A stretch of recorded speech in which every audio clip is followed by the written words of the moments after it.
जय हिंद दोस्तों, कैसे हैं आप लोग। आशा करता हूं कि अच्छे और स्वस्थ होंगे। तो चलिए सेशन को स्टार्ट करते हैं। इस वीडियो को अंत तक देखें और इसका लाभ उठाएं। आज का चैप्टर का नाम है वैदिक काल। आज का चैप्टर का नाम क्या है? तो वैदिक काल है। ठीक है। वैदिक काल को दो भागों में विभाजित किया गया है। वैदिक काल को कितने भागों में विभाजित किया गया है? तो दो भागों में विभाजित किया गया है। कौन कौन है? तो ऋग वैदिक काल, उत्तर वैदिक काल। ऋग वैदिक काल का पीरियड टाइम कब से कब तक है? 1500 ईसा पूर्व से लेकर के 1000 ईसा पूर्व तक है। उत्तर वैदिक काल का पीरियड टाइम कब से कब है? 1000 ईसा पूर्व से लेकर के 600 ईसा पूर्व तक है। वैदिक काल का संस्थापक आर्य थे। कौन थे? आर्य थे। तो चलिए देखते हैं। हम सबसे पहले देखते हैं ऋग वैदिक काल को। सबसे पहले देखते हैं ऋग वैदिक काल को। मैक्स मूलर ने आर्यों का मूल निवास स्थान मध्य एशिया को माना है।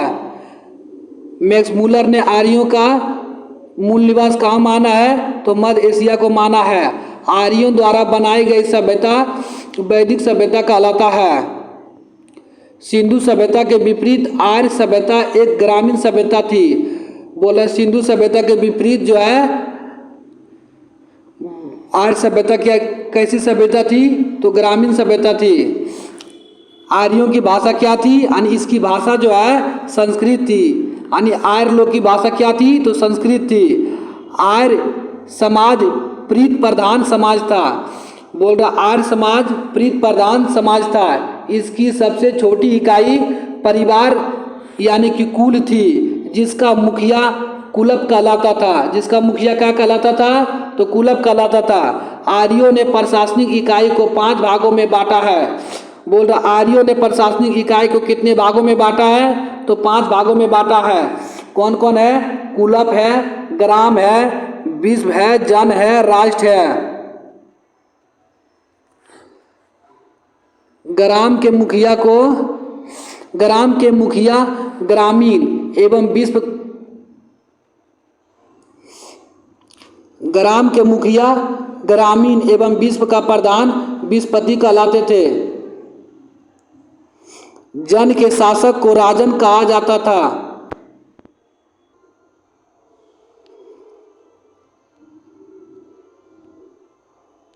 राज्य अधिकारियों में पुरोहित एवं सेनानी प्रमुख थे। बोल रहा राज्य अधिकारियों में पुरोहित एवं सेनानी क्या थे? प्रमुख थे। सूत, रथकार तथा कमादी नामक अधिकारी रतीन कहे जाते थे। बोल रहा सूत, रथकार तथा कमादी नामक अधिकारी रतीन कहे जाते थे। इनकी संख्या राजा सहित करीब कितना हुआ करते थे? तो 12 होते थे। पुरुप दुर्गापति यानी पुरुप जो है दुर्ग एवं दुर्गपति एवं असफ जनता की गतिविधियों को देखने वाला गुप्तचर होते थे। असफ क्या होते थे? असफ होते थे जनता की गतिविधियों को देखने वाला गुप्तचर होते थे। वज्रपति गौचर भूमि का अधिकारी होता था। वज्रपति कौन होता था? तो गौचर भूमि का अधिकारी होता था। उग्र अपराधियों को पकड़ने का कार्य करता था। उग्र क्या करता था? तो अपराधियों को पकड़ने का कार्य करते थे।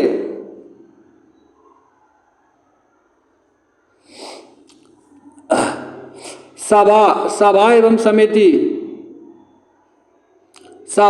समिति राजा को सलाह देने वाली संस्था थी। सभा एवं समिति क्या थी? राजा को सलाह देने वाली संस्था थी।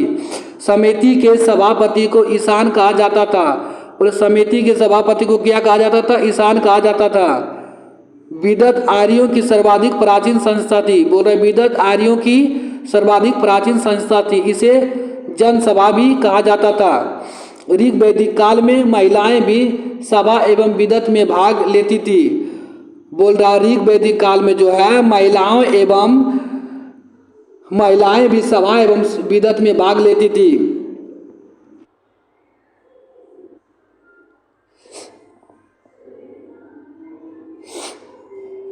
ऋग वैदिक लोगों द्वारा सर्वप्रथम बोल रहा है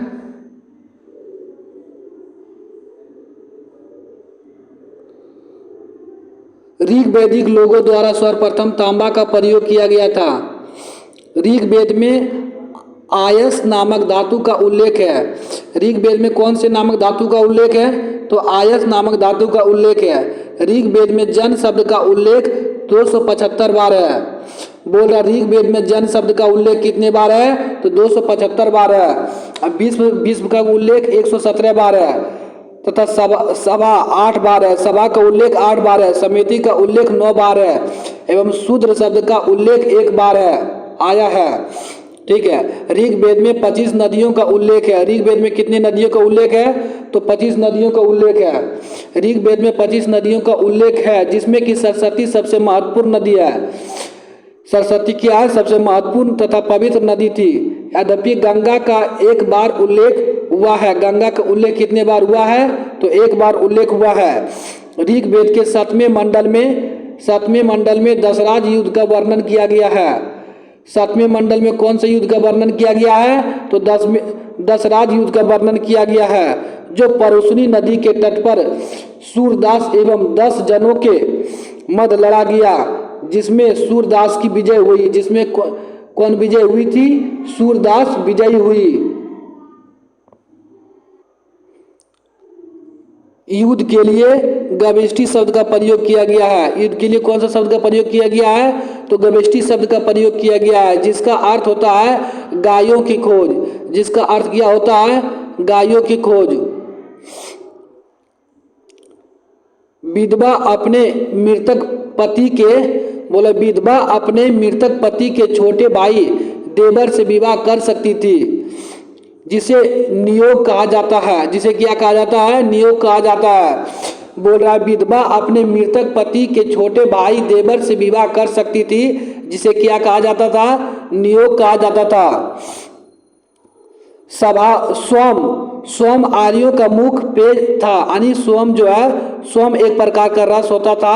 आर्यों का क्या होता था? मुख्य पेय माने जल होता था। ठीक है। तथा यब जो मुख्य खाद्य पदार्थ समाज में वर्ण व्यवस्था पर आधारित थी। ऋग्वेद के 10वें मंडल के पुरुष सूक्त में 4 वर्णों का उल्लेख है। कौन कौन है? ब्राह्मण है, क्षत्रिय है, वैश्य है, शूद्र है का उल्लेख है। ऋग्वेदिक काल के देवताओं में सर्वाधिक महत्वपूर्ण देवता इंद्र को, उसके उपरांत अग्नि एवं वरुण को महत्वपूर्ण दिया गया था।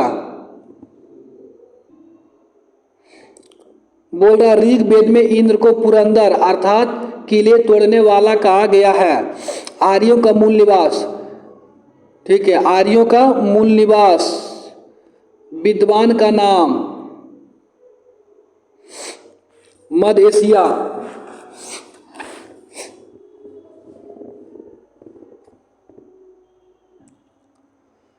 यानी सभी विद्वानों का मत है कि आर्य कहाँ से आया था, यानी कहाँ का निवासी था। ठीक है। प्रो मैक्स मूलर का कहना है कि आर्य जो है मध्य एशिया से आया था। कहाँ से आया था? तो मध्य एशिया से आया था। यानी प्रो मैक्स मूलर के कहना है कि आर्य जो है मध्य एशिया से आया था। ठीक है। बाल गंगाधर तिलक को कहना है, बाल गंगाधर तिलक को क्या कहना है कि आर्य जो है उत्तर ध्रुव से आया था। कहाँ से आया था? तो उत्तर ध्रुव से आया था। प्रो मैकडोनाल्ड को कहना है कि आर्य कहाँ से आया था? तो ऑस्ट्रो हंगरी से आया था। ऑस्ट्रो हंगरी से आया था। डॉक्टर अविनाश चंद्र दास को कहना है कि सप्त सिंधु प्रदेश से आया था। आर्य कहाँ से आया था? तो सप्त सिंधु प्रदेश से आया था। प्रोपेनका को कहना है, प्रोपेनका को क्या कहना है कि आर्य कहाँ से आया था? तो जर्मनी के मैदानी भाग से आया था। तथा दयानंद सरस्वती को कहना है कि आर्य कहाँ से आया है? तो तिब्बत से आया है। तो प्रो गार्डन चाइल्ड को कहना है कि आर्य दक्षिण रूस से आया था। यानी सभी का मत इस प्रकार है, लेकिन इसका मान्यता मैक्स मूलर को ही मिला है कि आर्य कहाँ से आया था? तो मध्य एशिया का निवासी था। यानी कि इन्हीं को मत को ज़्यादातर लोग मानते हैं कि आर्य कहाँ से आया था, तो मध्य एशिया से ही आया था। अब हम लोग देखते हैं उत्तर वैदिक काल को देखते हैं। इस काल में उत्तर वैदिक काल में बोल रहा है, इस काल में 3 वेदों सामवेद, आयुर्वेद, अथर्ववेद के अतिरिक्त ब्राह्मण, आरण्यक, उपनिषद और वेदांगों की रचना हुई। ये सभी ग्रंथ उत्तर वैदिक काल के साहित्यिक स्रोत माने जाते हैं। ये सभी क्या माने जाते हैं? उत्तर वैदिक काल के साहित्यिक स्रोत माने जाते हैं। लोहे के प्रयोग ने सामाजिक, आर्थिक एवं राजनीतिक जीवन में क्रांति पैदा कर दी।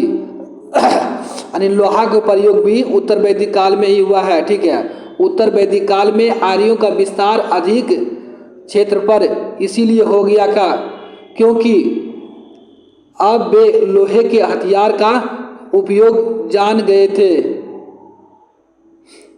यानी बोल रहा उत्तर वैदिक काल में आर्यों का विस्तार इसीलिए हो गया था क्योंकि लोहा का जो प्रयोग है ना उसका लोग जान गए थे। यज्ञ विधान की क्रियाएं उत्तर वैदिक काल के ही देन है। बोल रहा यज्ञ में जो विधि विधान है उसका क्रिया जो है उत्तर वैदिक काल को ही देन है।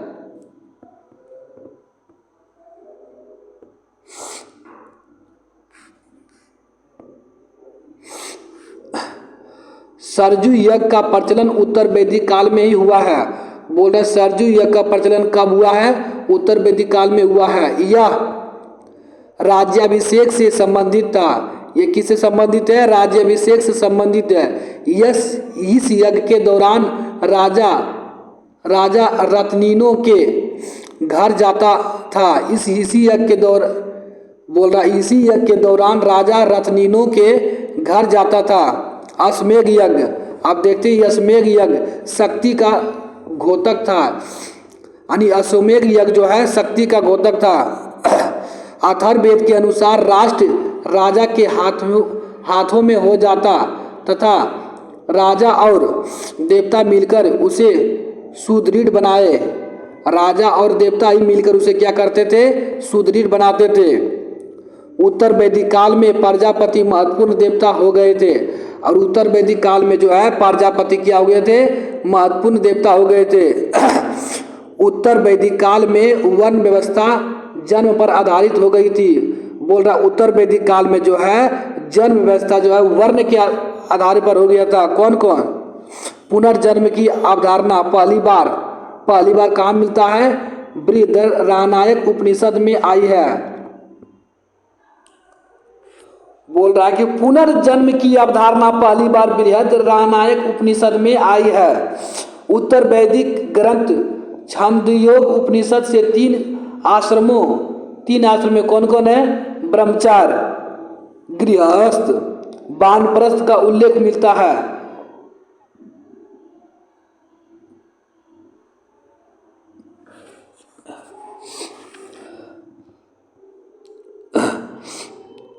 उत्तर वैदिक काल में लोगों की जीविका का मुख्य आधार कृषि था।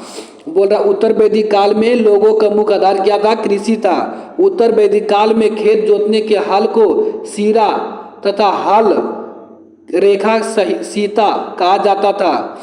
बोल रहा उत्तर वैदिक काल में खेत जोतने को हल को सीरा कहा जाता था तथा हल रेखा को सीता कहा जाता था। गोत्र प्रथा एवं गोत्र विवाह उत्तर वैदिक सभ्यता के ही देन है। यानी गोत्र प्रथा हो गया, गोत्र विवाह जो हो गया उत्तर वैदिक सभ्यता के ही देन है। गोत्र शब्द का संबंध गाय से है। गोत्र शब्द का संबंध किससे है? तो गाय से है। शतमान और निषक उत्तर वैदिक कालीन मुद्राएं थी। बोल रहा शतमान और निषक उत्तर वैदिक कालीन मुद्राएं थी।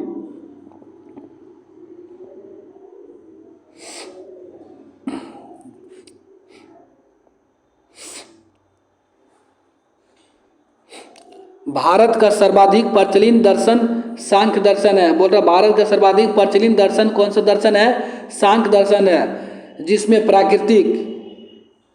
प्राकृतिक को मूल कहा गया है। जिसमें क्या किया गया है? प्राकृतिक को मूल कहा गया है। प्रथम बार पक्की ईंटों का प्रयोग इसी काल में कौशाम्बी नगर से मिलता है। बोले प्रथम बार पक्की ईंटों का प्रयोग जो है इसी काल में कौशाम्बी नगर से मिलता है। तो चलिए दोस्तों, वैदिक काल समाप्त हो गया है और थोड़ा सा इसमें हम मोटिवेशन के लिए कुछ लिखे हैं, इसको थोड़ा देखें। जो कुछ आप सोचते हो वो आप आसानी से कर सकते हो। जो आप आज तक नहीं सोचे उसको भी सोच सकते हो, क्योंकि इस दुनिया में कुछ भी असंभव नहीं है। प्रत्येक व्यक्ति के जीवन में एक दिन उसका समय आता है। मेहनत करते रहिए, क्या पता आपका समय कब आ जाए। इसी वीडियो के अंत तक देखें और इसे शेयर भी करें और इसका लाभ उठाएं और चैनल का सब्सक्राइब भी करें। तो चलिए दोस्तों, सेशन को समाप्त करते हैं। तो इंतज़ार कीजिए नेक्स्ट वीडियो के लिए। जय हिंद।